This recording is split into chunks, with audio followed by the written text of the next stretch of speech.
안녕하세요. 대전 시카고 치과에서 실장을 맡고 있는 9년차 치과위생사 최지영이라고 합니다. 반갑습니다. 제가 한 곳에서 9년간 근무할 수 있었던 큰 이유 중에 하나는 제 성격인데요. 제가 뭐든지 약간 긍정적으로 생각하려고 하는 편이라 이렇게 좀 길게 근무할 수 있었던 것 같기도 하고, 그리고 두 번째는 같이 근무했던 선생님들이었어요. 저연차 때는 저 진료실에 있었을 때 저희 팀장님이 굉장히 언니처럼 잘 대해줬었거든요. 제가 힘들 때는, 이제 부족한 점이 있을 때는 혼을 딱 내시는 게 아니라 하나씩 알려주면서 이거는 이렇게 하는 거야 지영아, 이거는 이렇게 알려줬으니까 다음번에는 잊어버리면 안 되고 똑같이 해야 돼, 이렇게 친절하게 알려주시면서 배웠었고요. 그리고 고연차가 됐을 때는 같이 일했던 선생님들이 팀워크가 굉장히 잘 맞았어요. 팀워크가 잘 맞는다고 하면 이게 필요할 때 알아서 이거를 갖다 주고, 내가 또 여기를 가야 되는데 대신 못하고 있으면 대신 가서 또 도와주고, 이렇게 팀워크가 굉장히 잘 맞았기 때문에 함께 길게 일할 수 있었던 것 같습니다. 팀워크가 잘 맞을 수 있었던 이유 중에 하나는 저희가 굉장히 친했어요. 정말 친언니, 친동생처럼 힘들고 슬플 때는 진짜 같이 위로해주면서 술 한잔 하는 사이가 될 수도 있었고요. 그리고 여행도 같이 정말 많이 갔어요. 저도 갔었는데 저 아닌 다른 선생님들도 제주도 한라산 투어도 갔고요. 저희 오늘 이 기회를 만들어준 임진아 교수님도 그렇고, 선생님들끼리 1박 2일로 한라산을 갔다 온다 했지, 아니면 힘든 일이 있을 때 다 같이 가서 도와준다 했지, 그리고 퇴근하고 나서 그냥 각자 집으로 흩어지는 게 아니라 한 명이 외로워하거나 힘든 일이 있으면 같이 저녁을 먹으면서 이야기도 들어주고, 기쁜 일이 있으면 선물도 해주면서 축하해주고, 이러면서 팀워크가 굉장히 잘 맞았던 것 같아요. 서로 성격이 비슷했던 것 같아요. 제가 치과에서 하는 일이 많기는 해요. 일단 데스크 일부터 하면 데스크 전환대, 그리고 진료 예약, 수납, 그리고 접수도 해야 되죠. 그리고 환자분들 상담도 해야 되고, 그리고 경영 쪽도 제가 실장이기 때문에 해야 되고, 인사관리, 그리고 바쁠 때는 진료실, 어시스트까지 해야 되기 때문에 여러 가지 일을 해서 정신이 없고 까먹을 때도 좀 많아요. 근데 그때 좀 도움이 됐던 게, 원장님께서 저한테 투두 리스트라고, 이제 오늘 하루를 해야 할 때, 시작을 할 때 뭘 제일 먼저 1순위로 해야 되고 두 번째는 뭐고, 이렇게 숫자로 적어서 해야 할 일을 하는 방법을 알려주셨거든요. 그래서 아예 저희가 폼을 만들었어요. 투두 리스트 폼을 만들어서 A4 용지에 뽑아서 원장님도 나눠가지고 저도 나눠가지고 해서 할 일 정리하면서 했던 기억이 있는데, 일단 첫 번째는 그게 도움이 제일 많이 됐어요. 이제 하는 일이 많다 보면 순위 정하는 게 굉장히 어렵거든요. 이거를 먼저 해야 될까, 저거를 먼저 해야 할까, 이제 그때그때 고민하는 게 아니라 아침에 그걸 적으면서 이거를 먼저 처리하면 그 다음 이걸 하면 되겠구나 라면서 이제 쉽게 빠르게 할 수 있고, 그리고 두 번째는 아무래도 상담 업무는 상담 일지를 만들어요. 수첩도 만들고. 지금도 제가 가지고 있는 교정상담 수첩이 요번에 새로 사서 3개가 늘었거든요. 그래서 그걸 보면 뿌듯하기도 하고 저를 되돌아볼 수도 있어. 그때는 이렇게 했는데 이건 좀 이렇게 바뀌었구나, 이건 좀 수정을 해야겠구나, 이렇게 생각을 하죠.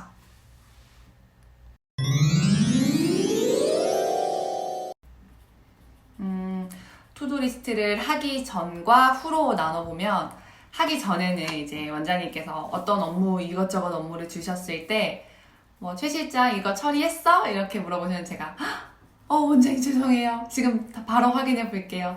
원장님 까먹었어요, 제가 이거 한 번 더 확인해 볼게요. 이런 일이 좀 많았는데, 투두리스트를 하고 나서는 이제 원장님 그거 이렇게 해서 제가 정리해서 위에 올려다 놨어요, 아니면 원장님 이거 제가 해봤는데 아직 시기가 아니라서 내일 다시 연락해 볼게요. 이렇게 저 나름대로의 변명거리가 아닌 정말 일처리를 딱딱딱 할 수 있는 믿음직스러운 실장이 됐다 할까요? 네, 저도 자신감이 좀 더 생겼죠. 그렇게 예전처럼 했을 때는 굉장히 죄송했거든요. 죄송하기도 하고, 실장인데 맨날 까먹어서 좀 그랬다 했는데, 이런 걸 하고 나니까 좀 더 자신감이 생겼죠. 네.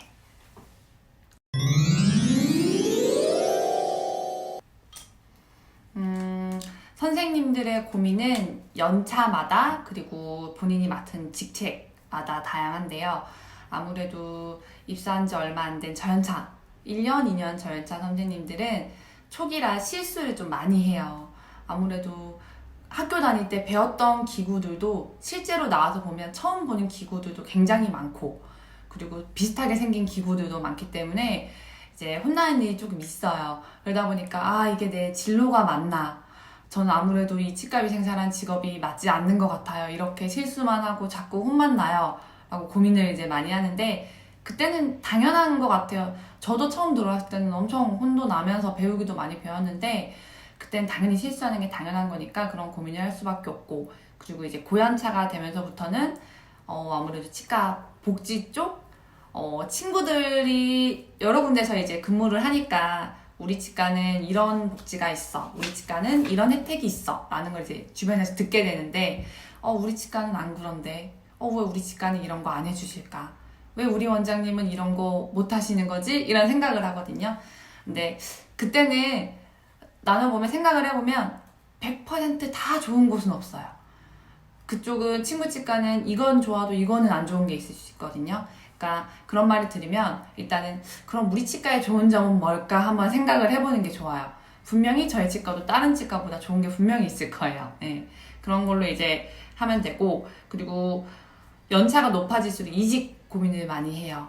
한 곳에서 오래 있는 것보다는 다른 원장님, 다른 치과에서 좀 배워보고 싶다라는 생각을 하게 될 수밖에 없어요. 제가 데스크 팀장도 해보고, 이제 전체 총괄 팀장도 해보고, 지금 실장까지 있으면서 많은 선생님들의 이제 고민을 다 듣고 있는데, 저도 그 과정을 밟았잖아요. 저연차부터 중간연차, 지금 9년차까지 밟으면서 다 제가 했던 고민들이라 아무래도 선생님들 이야기 들으면 많이 공감도 되고 해줄 수 있는 이야기들도 조금 많았던 것 같아서 이야기를 잘 들어준다라고 말을 했던 것 같아요. 네.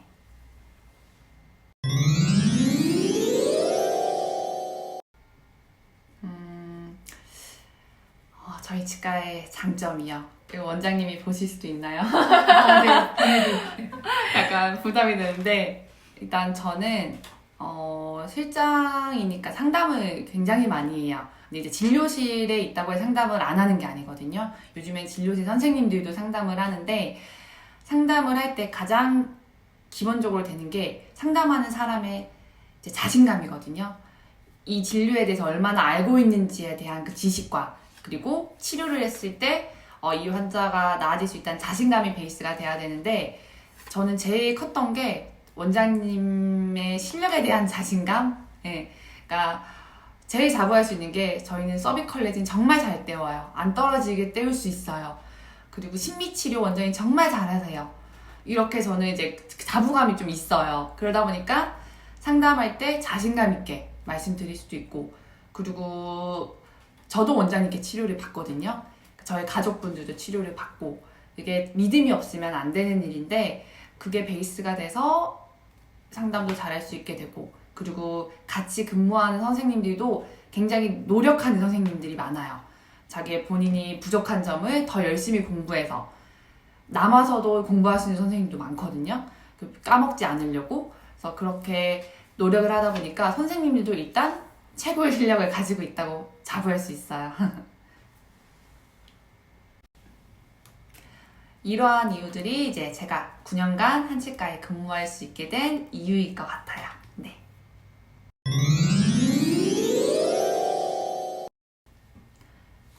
능숙하게 하지는 못해요. 능숙하지는 못한데, 제가 그 학창 시절부터 팝송을 굉장히 좋아했어요. 초등학교 때부터 좋아했는데, 중학교 때 취미가 팝송을 듣고 외워서 따라 부르는 게 취미였어요. 그래서 그 당시에 마돈나 노래도 많이 따라 부르고, 브리트니 스피어스 되게 유명했거든요. 그런 가수분들 노래가 굉장히 빨라요.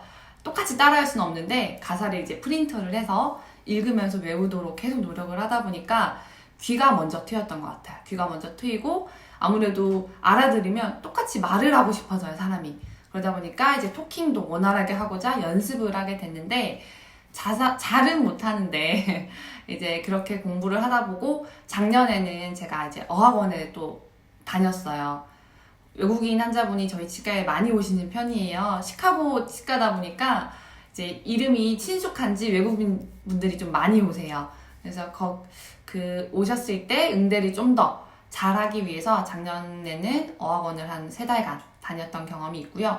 요즘도 이제 공부를 조금씩 하고 있는데 외국인 분들이 다른 국가에서 병원을 간다는 게 쉽지가 않은 일이에요. 저도 이제 해외에 나가면 병원을 웬만하면 아무리 아파도 안 가야지라고 생각을 하거든요. 의사소통도 힘들고 비용도 부담이 되고 하는데 그런 부담을 참고 저희 치과에 오셨을 때는 그만큼 제가 좀 잘 해드리고자 하는 마음이 커요.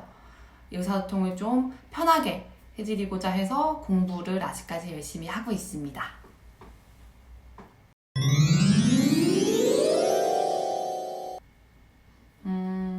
많은 외국인 환자분들이 계셨는데 제일 처음 기억에 남는 환자분은 제가 데스크 나온 지 얼마 안 되었을 때였어요. 이제 미국에서 한국으로 대학교에서 영어를 가르치시던 데리나라는 환자분이 계셨는데 임플란트 수술을 받으셨거든요.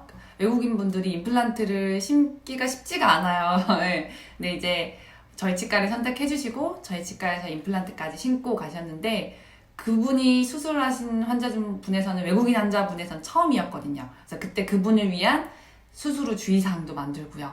그분을 위한 이제 여러 가지 포맷들을 만들었었던 기억이 있는데 그분이 임플란트 보철까지 올리고 나서 다시 미국을 가게 됐어요. 결혼 때문에 가게 됐는데 저희한테 손에 있는 다이아 반지를 자기가 프로포즈 받았다면서 자랑을 하고 가셨던 이제 기억이 있는데 또 최근에는 남아공에서 오신 또 환자분이 계신데 그분도 영어 교사님이신데 그분도 이제 제가 의사소통을 주로 맡다 보니까 처음에는 남자친구분이 따라오셨어요. 이제 통역을 해주신다고. 이제 제가 의사소통이 되는 걸 아시고는 2번째부터는 안 오시더라고요. 이제 여자친구분만 따라오셨는데 이제 그분이랑은 굉장히 친해졌어요. 제가 그분이랑 항상 이제 오시고 나면 잘 지냈냐, 어떻게 지냈냐, 여름휴가는 어디 갔다 왔냐 이렇게 이야기를 하면서 남아공은 휴일이 2달이래요. 겨울에 방학이 시작되면 2달이나 쉬는데 지금 한국은 일주일이 주더라 라고 하면서 한국 너무한 거 아니냐 이렇게 말씀하시기도 했는데 굉장히 친분감이 쌓인 와중에 제가 이제 결혼 때문에 1달이 쉬게 됐어요. 1달 쉬게 됐는데 이제 같이 일하던 선생님께서 알려주신 게 제가 1달 쉰다고 말씀을 드렸을 때 그 분도 그렇고 남자친구도 그렇고 굉장히 축하해 줬다고 이렇게 말씀해 주시더라고요. 지금 제가 다시 돌아오고 나서는 이제 진료가 끝나셔서 못 뵀는데 이제 리콜 때 연락해서 제가 감사하다고 꼭 리콜을 해야 될 것 같아요.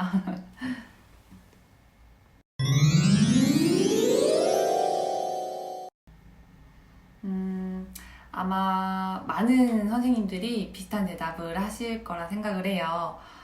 환자분들이 치료가 끝나고 나가시면서 정말 진심 어린 감사의 말을 해주셨을 때인 것 같은데 단순히 치과 직원과 환자와의 관계가 아니라 라포 형성이라고 하죠. 신뢰감으로 쌓인 그 유대감이라고 있는데 그게 라포 형성이 깊으면 깊을수록 이 환자가 본인의 속마음도 다 말씀을 해주시거든요. 자기 내 성격이 원래는 이랬어. 아니면 내가 요즘에 어떤 일이 있어서 조금 힘들어. 본인의 이제 말하지 않아도 되는 것까지 저희한테 말씀을 해주시면서 이제 그런 식으로 친밀감이 더 높아지는데 그런 분들이 치료가 끝나고 마무리가 될 때 다들 너무 고마워요. 최 실장님 때문에 내가 끝까지 치료를 마무리할 수 있었어요. 이런 말씀을 해주세요. 그러고 보니까 오늘 이제 틀니를 하신 아버님이 한 분 계셨는데 임플란트랑 틀니랑 연결하는 오버덴처라는 거를 시술을 받으셨어요. 원래 전체 틀니를 끼시다가 이제 유지 관리를 이제 고정력을 위해서 임플란트를 4개 심으시고 거기에 연결하는 틀니인데 그게 굉장히 힘들거든요. 틀니를 오랫동안 끼신 분들은 뼈가 없기 때문에 수술하고 나면 고생을 많이 하세요. 그분도 살이 좀 많이 빠지셨어요. 식사를 잘 못하셔서 많이 빠지시고 너무 힘들어 하셨는데 자주 왔다 갔다 하시면서 아프시다고 많이 오시고 이렇게 조금 전화도 자주 주시고 좀 많이 힘들게 하셨는데 그분이 오늘 이제 연결을 하고 나서 가시면서 너무 고마웠다고, 실장님 아니었으면 진짜 내가 끝까지 못 버텼을 거라고 너무 미안하기도 하고 고마웠다고 이렇게 말씀을 해주셨거든요. 되게 감동이었어요. 네, 예전에 그 좀 힘들었을 당시에는 언제 끝나나 이렇게 생각도 했는데 오늘 이 말을 들으니까 죄송하더라고요. 그러니까 아버님들이나 어머님들, 다른 환자분들이 이제 치료 끝나고 나서 그렇게 말씀해 주시면 더 자신감도 생기고 고맙고 합니다. 그리고 오랜만에 리콜 체크가 보통 6개월, 1년인데 뭐 2, 3년 만에 오시는 분도 계세요. 사정이 생겨서 그렇게 오랜만에 오시는 분들이 제가 데스크에서 어서오세요, 오랜만에 오셨어요 이렇게 인사를 하면 있어줘서 너무 고맙다고, 자기가 오면서 예전에 계셨던 선생님 앞에 안 계시면 어떡하나 생각을 했는데 이렇게 딱 앞에서 밝게 웃으면서 인사를 해주니까 마음이 놓인다고 이렇게 말씀을 해주시거든요. 그때도 굉장히 감사해요. 그러니까 제가 이렇게 오래 다니면서 환자분들의 그런 멘트 하나하나가 큰 힘이 되기도 하고 약간의 부담도 되기도 해요. 내가 좀 더 잘해야지 이런 생각도 드는데 환자분들 정말 감사한 분들이 많대요. 다시 한번 생각을 하니까. 네. 여기서 제가 드리고 싶은 거는요. 다시 시작됐어요.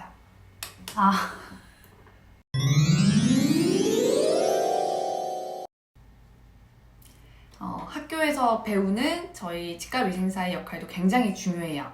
업무를 하기 위해서는 이제 면허증을 따야 되니까 그거를 위한 배우는 과목들이 굉장히 많잖아요. 그것도 중요하고 요즘에는 코디네이터라는 과목도 배우는 걸로 알고 있어요. 저도 열심히 배웠는데 그 과목 내용에서도 알 수 없는, 그러니까 학교에서는 못 배웠던 것들을 해야 하는 경우들도 많아요. 예를 들면 이제 환자분께 손녀처럼 아니면 딸처럼 친구처럼 언니처럼 동생처럼 대해야 될 때가 많은데 그게 단순히 교과서에서 배운 것처럼 딱딱하게 의무감에서 하게 되면 이 환자와 라포 형성이 제대로 이루어질 수 없거든요. 제일 중요한 거는 이제 공감이에요. 이 환자에 대한 일단 환자분의 말을 경청을 해서 제가 정말 공감을 했을 때 그게 진심으로 비춰지는데 그거를 환자분들이 이제 이분은 나에게 단순히 직업적으로 대하는 게 아니라 나를 정말 걱정을 해주고 나를 정말 챙겨주시는구나 라고 이제 환자분들이 생각을 하게 되면 그분들도 그분의 마음을 내비치시거든요. 그게 굉장히 중요한 업무 중에 하나예요. 그러니까 업무적인 것도 중요하지만 이 환자를 이해하고 경청하고 공감해주는 것 또한 이제 치과위생사라면 가져야 할 덕목? 그런 센스 중에 하나가 아닐까 싶어요.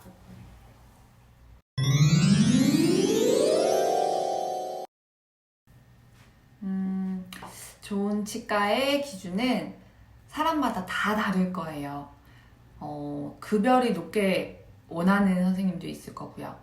아니면 진료 시간이 짧은 걸 원하는 선생님도 있을 거고, 아니면 복지 혜택이 좋은 치과, 아니면 치과의 분위기가 좋은 치과를 원하는 선생님도 있을 텐데 기준은 다 달라요. 근무를 해봤을 때 이제 본인한테 맞는 치과를 선택할 수 있는데 저의 기준으로 따지면 저는 소통이 잘 되는 치과가 좋은 치과라고 생각을 해요. 저희는 주 6일을 근무하잖아요. 이제 주 5일 근무하는 치과도 요즘 많긴 한데 내 가족보다 솔직히 치과 원장님, 치과 직원들하고 있는 시간이 훨씬 많거든요. 그러다 보니까 매일매일이 좋을 수는 없어요. 짜증이 낼 수도 있고요. 약간 다툼이 있을 수도 있는데 그럴 때 어떻게 풀어가는지, 어떻게 해결을 하는지가 정말 중요한데 저희 같은 경우는 주간회의도 있고요. 월간회의도 있어요. 그거를 하는 이유가 뭐냐면 문제가 생겼을 때 이제 그때그때는 바쁘다 보니까 표현을 못 하잖아요. 그래서 이제 주간 월간 회의 때 저희 치과에 이런 문제가 있는 것 같아요. 이때 이런 상황 때문에 제가 좀 힘들었어요. 라고 이제 원장님과 직원들 사이에 서로 소통을 하거든요. 처음에는 이제 저연차 선생님들은 되게 어려워했어요. 말도 잘 안 하고 그냥 듣고만 있었는데 몇 개월 지나다 보니까 요즘에는 적극적이에요. 원장님 이거는 이렇게 바꿨으면 좋겠어요. 이런 시스템은 굉장히 불편한 것 같아요. 이렇게 바꾸는데 최근에 저희가 나온 것 중에서는 기구를 정리를 할 때 신경치료 같은 경우는 기구들이 굉장히 많아요. 치워야 할 게. 파일부터 뭐 석션 팁도 다루고요. 파일 종류도 많고 사용하는 기구들이 많다 보니까 다른 진료에 비해서 이제 치우는 시간이 굉장히 길거든요. 근데 이제 정현자 선생님이 엔도 같은 경우는 치울 때 바구니 하나에 담아서 그냥 한 번에 옮겨서 놨다가 시간이 될 때 정리를 하면 어떨까요? 라고 아이디어를 낸 선생님이 있었어요. 그걸 듣고 저희가 그거 굉장히 좋은 생각이다. 원장님도 그거 굉장히 편하겠다.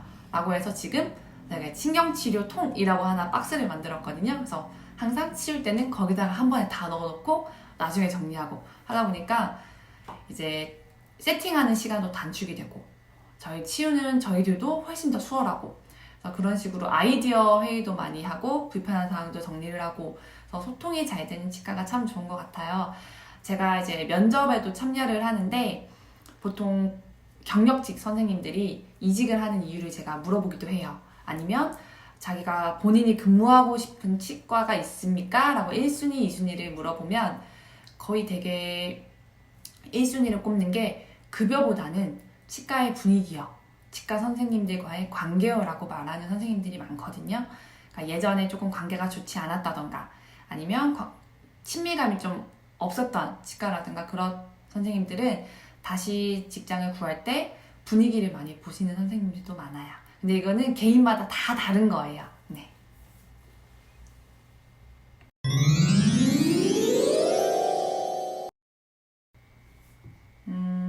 저연차 때 보통 1년차, 2년차들을 말을 하는데 저연차 때는 보고 배우면서 습득하는 시간이라고 생각을 해요. 그러니까 마음을 편안히 가지는 게 제일 좋아요.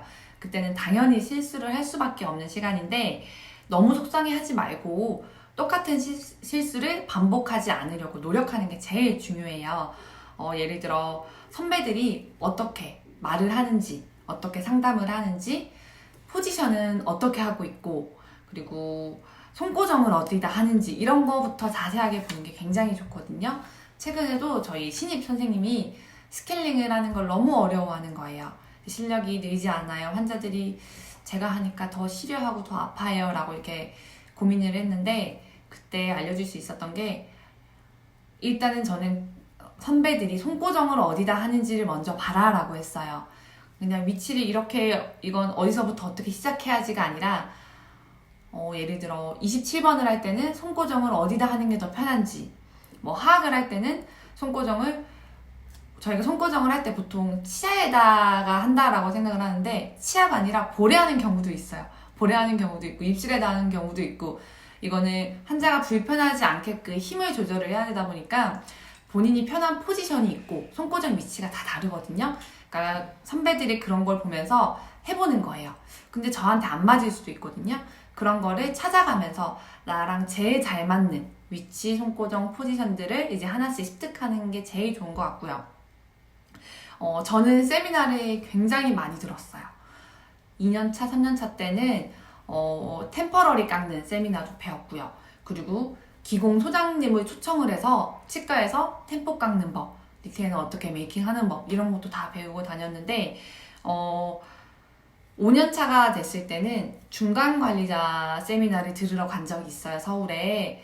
그때 제가 이제 데스크로 나와서 저보다 아래에 이제 저연자 선생님들이 많이 생기면서 원장님과 저희 선생님들과의 사이를 조율을 해야 될 때가 굉장히 많아지더라고요. 근데 저는 이제 연차가 어리다 보니까 굉장히 힘들었어요.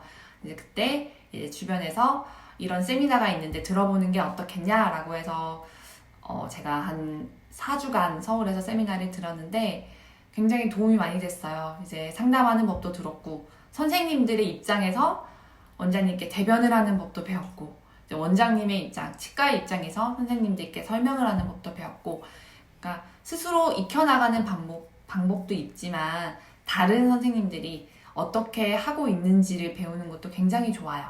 그래서 저희 치과는 1년에 한 번씩 다른 치과에 가서 그 치과의 시스템에 대해서도 많이 배우고 오고 있거든요.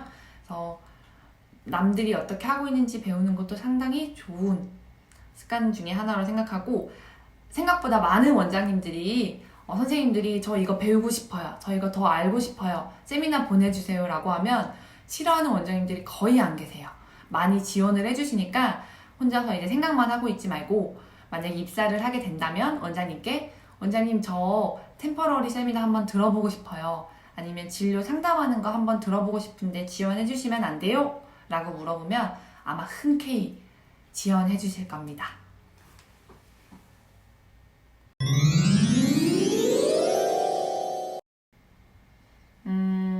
이거는 저의 얘기를 하면 좋을 것 같은데요. 제가 2년차 때 교정 마무리를 하는 환자분이 있었는데 교정을 마무리하게 될 때는 리테이너라고 해서 본을 떠야 돼요. 본을 떠야 되는데 제가 그 본을 3번이나 뜬 적이 있어요. 한 악을 잘 안 나와서 또 뜨고 또 뜨고 또 뜨고 3번이나 뜬 적이 있는데 그때 집에 가서 펑펑 울었었거든요. 근데 이제 운 이유가 원장님께 혼이 나서 운 게 아니라 그 환자분께 너무 죄송해서 울었어요. 한 번만 뜨면 될 거를 제가 실력이 안 돼서 3번이나 개구반사가 심할 수밖에 없어요. 본을 뜰 때. 근데 3번이나 이제 힘들게 했다는 그 생각에 엄청 울기도 하고 속상하고 자신감이 많이 떨어져 있었는데 극복했던 거는 그 이후로 친구, 동기한테 그리고 선배님들한테, 선생님들한테 엄청 연습을 많이 했어요. 퇴근하고 아니면 점심시간에 남아서 선생님 저 인프레즌 한 번만 떠보면 안 될까요?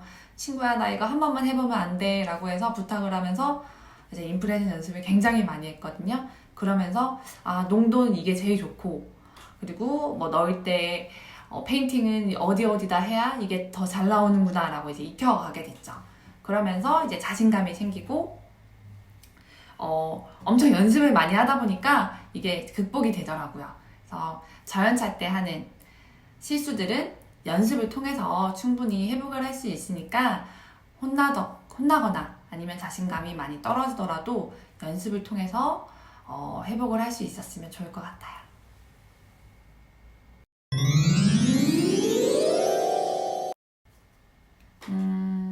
졸업한 지 오래돼서 1학년 때가 기억은 잘 안 나지만 그때가 치과비생사 면허증에 대한 부담감이 없이 오롯이 대학 생활을 즐겼던 가장 행복한 시간이 아니었나 해요. 최근에 이제 코로나 사태 때문에 지금 캠퍼스의 낭만을 즐기지도 못하고 집에서 사이버 강의를 들으면서 엄청 힘들어하고 있을 텐데 곧 좋아지겠죠. 좋아질 거예요. 좋아지고 나면 이제 학교 가서 수업도 처음에는 어려워요. 전문적인 수업을 듣다 보면 이해가 안 갈 거예요. 뭐 치아 형태학, 내가 이게 앞니고 송곳니고 어금니인 것만 알았는데 이름도 다르고 영어 이름도 외워야 되고 그리고 아마 1학년 때는 치아뿐만 아니라 전체적인 간호 쪽도 아마 같이 배울 거예요. 그거 들으면서 내가 치과비생사인데 이거를 왜 듣고 있어야 되나 라는 생각도 할 수 있어요. 제가 그랬거든요. 근데 도움이 돼요. 저도 지금 실장으로 있다 보면 이제 환자분들이 전신질환에 대해서도 굉장히 상의를 많이 하세요. 단순히 치과위생사라고 생각해서 말씀하시는 게 아니라 그냥 의료인으로서, 의료기사로서 생각을 해서 말씀을 하세요. 내가 이런 약도 먹고 있고 이런 질환도 가지고 있는데 이거 괜찮아요? 저 이런 약 먹고 있고 이런 질환인데 오늘이 치료받아도 괜찮아요? 이렇게 물어보시거든요. 근데 옛날에 배웠던 뭐 혈압 그리고 무슨 약품 그런 전신질환에 대해서 배웠던 지식이 있으니까 상담해주기가 좀 편해요. 그래도 그래서 그런 거를 그냥 단순히 흘려듣지 말고 기억을 좀 해놓으면 나중에 이렇게 입사를 하게 됐을 때 분명히 쓸 수 있는 날이 올 거예요. 그러니까 힘들어도 즐기면서 배울 수 있었으면 좋겠고요. 그리고 3년이란 시간 동안 꼭 해야 할 거 연애도 많이 하시고요. 그리고 여행도 많이 다녀요. 방학 때 이제 여행 많이 다니고 연애도 충분히 하시고 그리고 저는 동아리 활동하는 거 굉장히 추천을 해요. 학교에 어떤 동아리들이 있는지는 자세히 모르겠지만 제가 다녔던 이제 대전보건대에서는 육구제 행사 같은 것도 했고요. 그리고 장애인 구강 관리 프로그램도 있었고 군부대에서 하는 동아리 행사들도 있었는데 다들 굉장히 좋았었거든요. 육구제 행사 때는 일반 시민분들께 칫솔질하는 법 같은 것도 알려드리고 구취 측정도 해드리고, 그리고 장애인 분들한테 할 때는 달라지잖아요. 말씀을 잘 못하시고 거동이 불편하시니까 이럴 때는 내가 이렇게 행동을 해야 되는구나를 배울 수가 있고요. 그리고 군부대 같은 경우에서도 새로운 꿈을 꾸는 선생님들도 생겨요. 내가 졸업을 하면 임상 그냥 치과로 가는 게 아니라 군부대, 내가 군인이 돼야겠구나. 내가 군대 쪽으로 가서 이런 업무를 해야겠구나라고 생각하는 분들도 있고요. 치과 위생사를 졸업하면 할 수 있는 직업군들이 많아요. 생각보다. 치과 위생사, 이제 치과 직원이 아니라 그런 군인 쪽으로도 갈 수 있고, 그리고 그 칫솔 만드는 회사로 취업을 할 수도 있고, 여러 군데에 갈 수가 있으니까 학교 생활을 단순히 치과 쪽만 생각하면서 공부하지 말고요. 더 알아보면서 이제 동아리 활동 같은 것도 하면서 내가 어느 쪽으로 가면 좋겠다라고 생각을 할 수 있는 기회가 됐으면 좋겠습니다. 빨리 코로나가 없어져서 학교 생활을 잘 할 수 있었으면 좋겠어요. 감사합니다.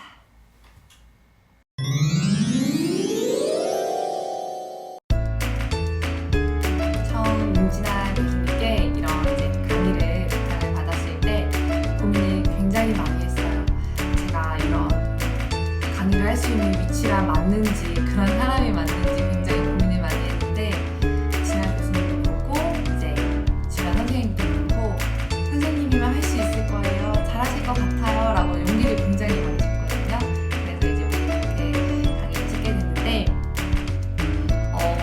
이 답변을 준비하면서 제가 9년 동안 치과 위생사로서 어떻게 지냈는지 생각을 많이 해봤는데 꿈만 같더라고요. 처음 2년차 때부터 이제 나갔다 3년차, 직장이 됐다 4년차까지 많은 일들이 있었는데, 그동안도 힘든 일도 있고 좋았던 일도 있었는데 앞으로 더 좋았던 일만 생길 수 있게 더 노력해야겠다는 생각도 했고요. 기회가 된다면 또 9년 뒤에 강의가 아니더라도 제 스스로 이렇게 한번 영상을 찍어서 시간을 보내는 기회가 됐으면 좋겠어요. 약간은 지루했을 수도 있는